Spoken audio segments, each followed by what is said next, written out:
Hi, Phil Aston here from Now Spinning Magazine, and welcome to another episode of the podcast. And also, this will be going out on the YouTube channel and on the Now Spinning Magazine website as well.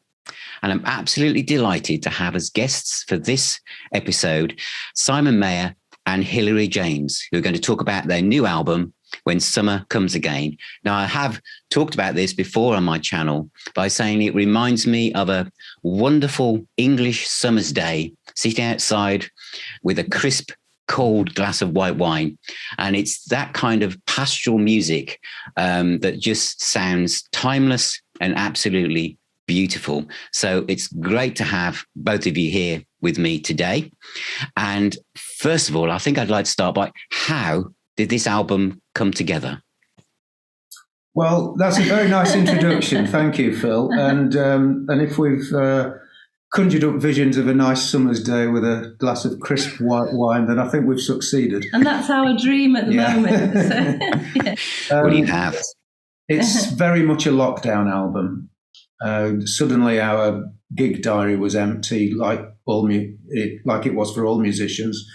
And we decided to start recording. We have our own studio here. And we went through a lot of old recordings that we've had in stock and never issued, and we did a lot of new recordings. And we ended up, believe it or not, with enough material for at least 3, possibly 4 albums. yeah, so Wow. So When Summer Comes Again was very much a choice of material, the choice from a huge amount of material that we thought would hang together well and would represent us. And then we the theme of a nice summer's day with a glass of crisp white wine just kind of evolved, really. well, if I say too that, what was that? That's another Okay. computer. I'll close it down. No, it was partly because last year was the 900th anniversary of Reading Abbey. Well, we live in Reading. I've lived here for a very long time. And so We're really lucky we live in Reading. we are. and I decided to I'm losing my voice, to do Summer Is a Coming In. Yeah. So we recorded it, and then I just thought it would be a lovely subject for a video, because I'm in lockdown as well. I've really been honing my skills as a illustrator. I did a fine art degree and neglected all these years. We ought to explain before we go on, because not everybody will know. No. But the song Summer Is a Coming In is the earliest known example of written polyphonic music. Oh, right. And the manuscript was found in Reading Abbey. Ah, I see. That's the connection which Hilary I failed to say. No, that's okay. assumed that your listener will know. Yeah. So I got quite carried away with it, and we really got into making videos. I just absolutely love it. And so then we wanted material that would all mix together in a way. So that's how the summer theme came about. But the other thing is it's traditional and classical, whereas I've done blues albums as well. And so it's we do too much variety to actually, we confuse everyone, including ourselves. I think that's one of the things that stands out about this album, is the variety on it, and the fact that you're mixing traditional folk, your own compositions, and classical pieces on the same record. And I mean, looking at your respective websites, you're recognised from both audiences as being good at what you do. But in reality, do you find that sometimes there might be the folk people have a certain view of what folk musicians do, and classical fans have a vision of what they think classical musicians, and you're kind of crossing over, aren't you? It's how do you find that in? We've always loved dipping into different genres of music, but to be honest, it has occasionally been a bit of an albatross around our necks. But bear in mind that we're both from the folk area. Yeah, we are mainly, we are a pair of folkies, really. And we're not classically trained. So I think a lot of folk people think we're a bit posh and we're classically trained, and we're not at all. We're both, from pretty well, very working class families where we couldn't, neither of us could have lessons and things. So it's just sheer enthusiasm that's made us want to do it all. Wow. And so far as the classical world is concerned, my main instrument is the mandolin, and that's really on the periphery of the classical world anyway. There aren't a huge number of well-known works that are written for it. Probably the Vivaldi mandolin concertos are the two best-known pieces. Well, your violin playing is exceptional, and I'm not a violinist, but my wife is a classically trained violinist. She just said, "I'm sure he's classically trained." No, I'm not. Yeah. So your violin playing is wonderful. In fact, your violin is quite elderly, isn't it? 1740. It's older than I am. Yeah. How did you come to have a violin from 1740? Well, I could afford it because it isn't Italian. Everybody who plays it, who says that if it had exactly the same sound and it had been made in Cremona in 1740 rather than Paris in 1740, it'd be worth 5-6 times as much. In which case, I couldn't have afforded it. There's a huge cachet in the violin world about old Italian violins, and if you can find one that's got a really great sound but is not Italian, then somebody like me can afford it. So mine was made in Paris in 1740. And we couldn't have afforded it if it hadn't had woodworm. Yeah.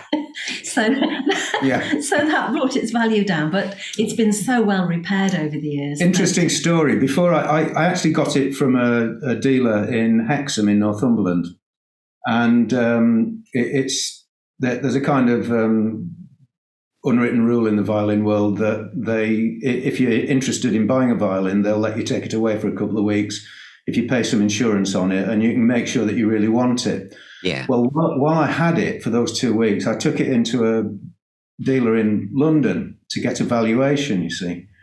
And I left it with them for the morning, went and had a sandwich, went back in the afternoon. And the person who had examined it said, "Are you absolutely sure that you've fallen in love with the sound of this violin?" And I said, "Well, have you played it? I think it's got a fantastic sound." And she said, "No, I haven't." So she was evaluating it without playing it. She said, "The only thing I would say that is that you could get something in better condition." And then she said, "What's the asking price on it?" And I told her, and she said, "Oh yes, that's rather a northern price." So the implication was she would have sold it at twice the price in London. Wow. So I was very happy. And it was a long time ago. And it was a long time ago, yes. So we're very fortunate. Very true. But one of the tracks you say, "When Summer Comes Again," that was written, was it 30 years ago? That's quite an old song. It was on Simon's first album, the Mandolin album, where we couldn't get any funding to do it. So I went cleaning and all that sort of thing to raise the money. And we put it out. And then it went doing some work with children in the Channel Islands. And we dropped 120 copies of the CD. It was in Broadcasting House, which you could do in these days for all the producers that I got their names from Radio Times. And they all played it. And we were on Radio 3, Radio 4. We had an album of the week on Radio 2. And we were out in the Channel Islands playing to children, totally unaware. And we didn't have distribution or anything. But then it all fell into place afterwards, So we weren't even aware of it because this was before mobile phones. Yeah. So, so we've always sort of done everything ourselves, and which I think might be coming into its own for us now because we just own all our copyrights, and we've done so much stuff over the years, So yeah, I mean, looking at your websites, your back catalogue individually and collectively is just huge. Yeah, we seem to have spent half our time in the recording studio. Yeah. We have musician friends who've always done a lot more gigs than we have, and but we have done a lot of recordings. Yeah, I can't remember which tracks are on which album these days. Yeah. So When Summer Comes Again was I was out visiting my sister who lives in the south of France, and at the time we could only afford for me to go. Simon couldn't come, so we had to stay in Reading in the rain.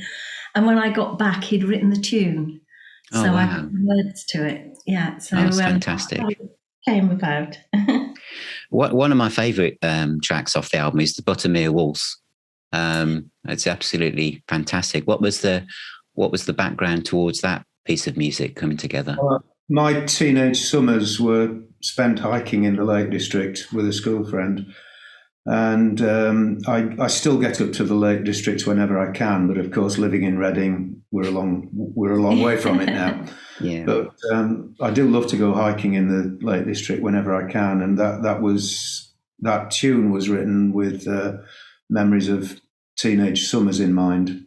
Yeah. And I originally recorded it on mandolin on my second album, which would have been 1991, and that's proved, that particular track has proved to be a real favourite, and it's probably the most requested piece that I get on gigs. And then for this new album, Hilary said, well, why don't you revisit it and play it on violin? And I'd never played it on violin, but I did for the album, and tried to treat it in a different way. And then we discovered that we got a very good live recording of just the two of us doing it, guitar and mandolin. So we put that on the end as a bonus track. So there are two completely different versions of the tune on the new album. But that tune has been one of my most requested pieces, actually. Oh, well, I'm not surprised. And I think putting in the both versions on is also a great thing to do, because they've both got their own personalities. You know, it's a wonderful piece. Now, what drew you towards the mandolin from guitar? What made you think, I think I'm going to go down the mandolin route? Well, I'd been playing guitar. I think I got my first guitar when I was about 9 or 10. But to be honest, I'd never really done much on it. I'd learned to play a few chords, to strum a few chords, but I'd never had that, what I describe as a soul on the road to Damascus moment, that something had really excited me about music. And when I heard somebody playing the mandolin, that was it. I heard Dave Swarbrick, who sadly is no longer with us, but he was in Fairport Convention, playing fiddle and mandolin. And I heard Dave Swarbrick playing, and like a lot of fiddle and mandolin players of my generation, he was a source of huge inspiration. Yeah. And so I took up the mandolin and the fiddle at the same time. Because I'd been playing the guitar, it's more similar to the mandolin. So the mandolin playing improved more quickly than the violin playing. Okay. I would dispute that, because Simon I met him when he'd just taken them both up, because I was running the folk club at university. Oh, yeah. And he came along and playing the tin whistle.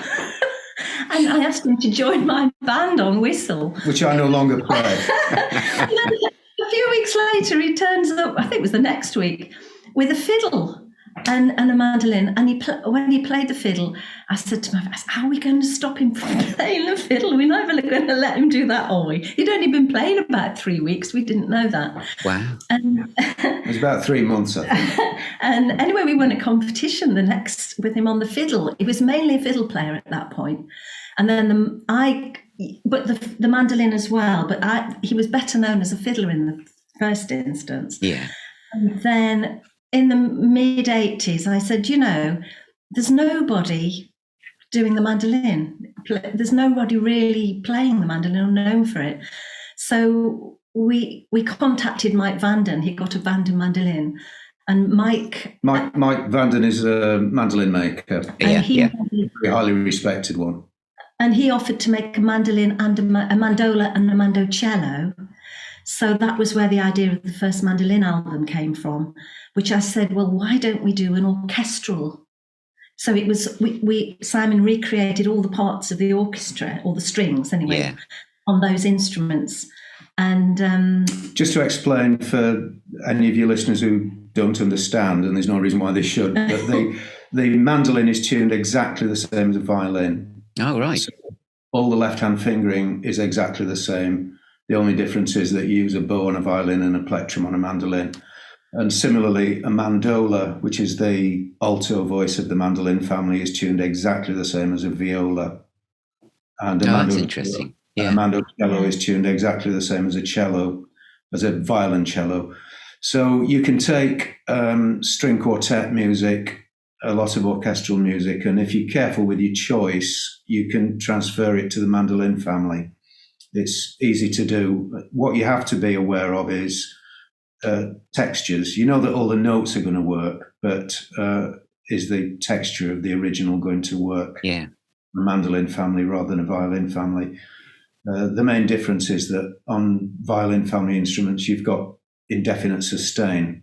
As long as you keep the bow moving, the note continues. On a plucked instrument, like a mandolin or a guitar, the note dies from the moment you hit it. Yeah. So the texture is obviously going to be different, and you have to be aware of that when you're choosing a piece of music.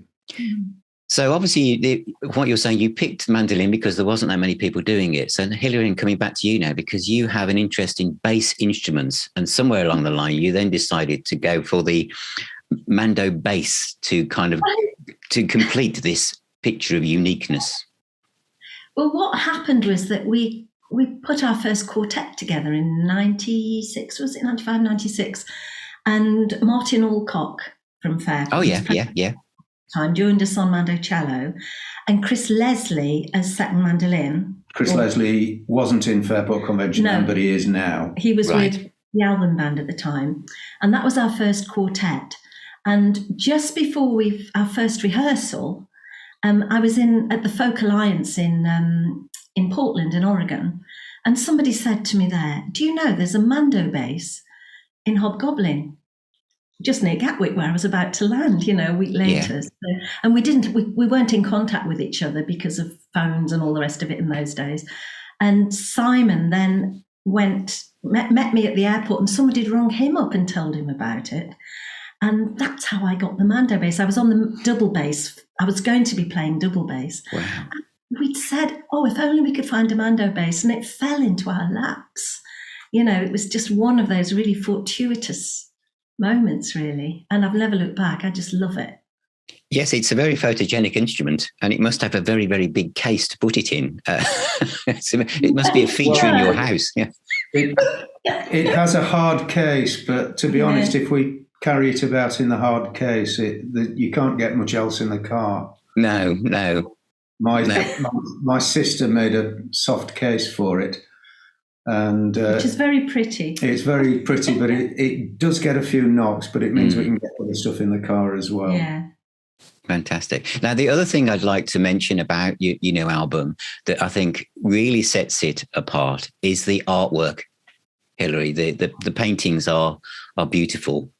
So when you put the album together, you say it was done through lockdown. Were the paintings already in existence, or did you have a vision of both visually and musically about what you wanted to create?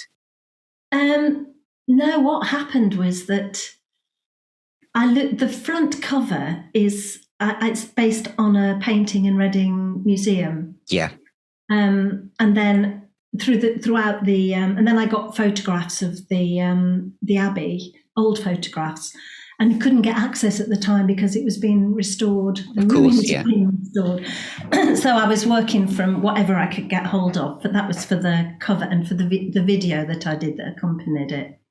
But the other drawings were, I'm trying to think now, there was the one of Buttermere, which spans the inside. Yeah, it's beautiful.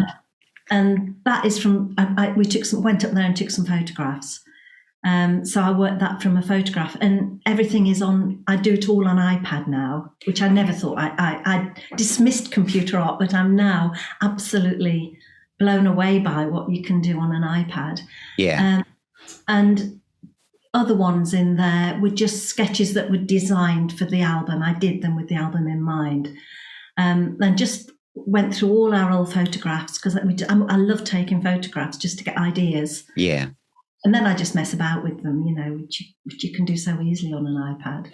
No, it really does make a fantastic package. Absolutely wonderful, and that's amazing that you can do that on an iPad. They just look like watercolors. Yeah. Fantastic. So as I've gone through your website and looked at a lot of different things you've done, one of the things again that makes you think, well, that's different, is the music you've done for children. So tell us a bit about because obviously this has been a springboard for people to discover you, obviously your mainstream music. So how did you get involved with doing music for children? Well, that was because it gets complicated. We met as students, and I'm an academic year younger than Hilary. So while she was waiting for me to finish my degree, she did a 1-year postgrad and became a qualified teacher. Yeah. And then, this is going back to, well, I won't tell you how long, but it's going back. And then Hilary had the idea that we could do an educational show in primary schools, or secondary schools for that matter, but it was mostly primary schools we played.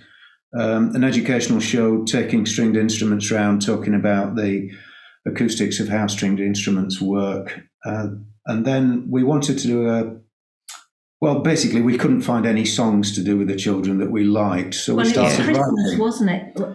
Basically, it was the Christmas show that did it, because we wanted to do secular songs so that, everybody, it was so totally inclusive at Christmas. And that was when we started to write. And then things snowballed. Yeah, we did a cassette that landed on Folk Roots' desk. Mm-hmm. Folk Roots magazine. Yeah. And the editor at the same time had a request from a producer at Radio 4, which did children's programs at the time, educational programs, and asked if he knew of anyone, and of course, yes, who could do present some musicians who could present a program. So we did that for 6 years. It was the Song Tree on radio. It was on Radio 4. That was for very tiny children. Yeah. And then we got an audition for Play School. And fantastic. Yeah. We were the last presenters just about, because we were there, and the last week they did a big special with us, and it was back page of the Radio Times, full page spread. Oh, fantastic. And then they took it off the air. Story of our lives. Yeah. You get a big break, you do one episode, they take the programme off the air. Oh, dear. But they kept us on as songwriters for a programme called Green Claws, which was, I think we did, was it 26 episodes in total over 5 years? Over two series of 13, which were repeated for 5 years, 8 times, and it paid the mortgage for 5 years. Good God. So that got us going. But when we wrote for the television, we could just satisfy the commission and the producer, but we didn't want to waste our time doing something, an effort on something that wasn't for us as well. So we made sure all the songs, we could do them as well. And that, we were proud of them, and we've used them a lot in schools, and we did our own albums. But the other thing about them is that they had to be televisual. So they had to be written so that they could almost every line could have something visual that they could film. Of course. So that means now that I've got the rest of my life will be spent doing videos for them, doing all the illustrations. It was quite a discipline, actually, because the producer we were working for would go through the lyrics, and if there was even one line that she couldn't film that was in some way abstract, that had to be changed. And it really brings it home to you just what you have to do for the medium you're working in. So it was quite an education for us. Fantastic. So with the new album out now, what have you got plans for? Any live gigs, or are you as we come out of the pandemic, what are your plans live? Actually, we did a huge amount of gigs last October, November, between waves of COVID. And we were assuming we wouldn't do any gigs at all last year, but we didn't go looking for them, to be honest, but they just came in. And the first gig when we came out of lockdown was the 17th of May. Wow. Just a couple of very soon after lockdown. And that gig had sustained us for months because it kept getting moved. But it was, Simon played the Vivaldi Mandolin Concerto with the London Mozart players. And it was such a thrill for us, so that actually spurred us on, and then things just came in, and now we're looking at, I think we've got 8 gigs over the next couple of months, February, March. And we're in Worcester in a theatre, in the Huntingdon Hall Theatre, which is lovely. But a lot of them are all touring as well, going into villages, which seems so appropriate with this album, really. And if people want to get hold of you, or where's the best place to buy the album from? Where would you? Well, either of our websites, which are really easy to remember. I'm at mandolin.co.uk and Hilary is at folksong.co.uk. Or mayerandjames.com. Yeah, that'll do. Yeah, any of those, yeah. Well, I'll put the links to these underneath the description and on the website as well. Yeah. And what do you have plans to do a follow-up to this, or is it still the main album you're pushing at the moment? That's the main one at the moment, but as I mentioned earlier, we've got lots of stuff in stock. And well, Simon, you've been working since Christmas on a Carolan album. I've been working on an album of music by Turlough O'Carolan, who was around about 300-400 years ago in Ireland. Yeah. A Baroque composer, a very interesting composer, because he had one foot in the folky camp and one foot in the classical camp, and his music sounds like folky Baroque, if that makes any sense. Yeah. And he was a harp player, blind, and so other people notated his music. But the interesting thing is that they didn't notate his harmonies. They only notated the top line, the melody line. And he must have used harmony because he played a harp. It's a polyphonic instrument. So we can only make an educated guess at how he harmonized his tunes. But on the other hand, it leaves a bit of a blank canvas for people like me that want to record them and arrange them, which is what I've been doing. Yeah. Fantastic. There is one other album that I want to do next. We've been recording our gigs for about 20 years now. And there are some hilarious moments. I mean, I still laugh when we play them. So I want to do an album of largely spoken word of those, and perhaps some poems as well. Simon's written some limericks and all sorts of things, and put almost little snaps of tunes in the middle. So it'd be the reverse of what we've done before, so that it'd be more speech with just little almost jingles in between. So yeah, we've got too many ideas. Fantastic. Well, thank time. Yeah. Well, thank you both very much. Thank you, Simon and Hilary, for telling me all about the album and a bit of background about your musical lives and what you're up to next.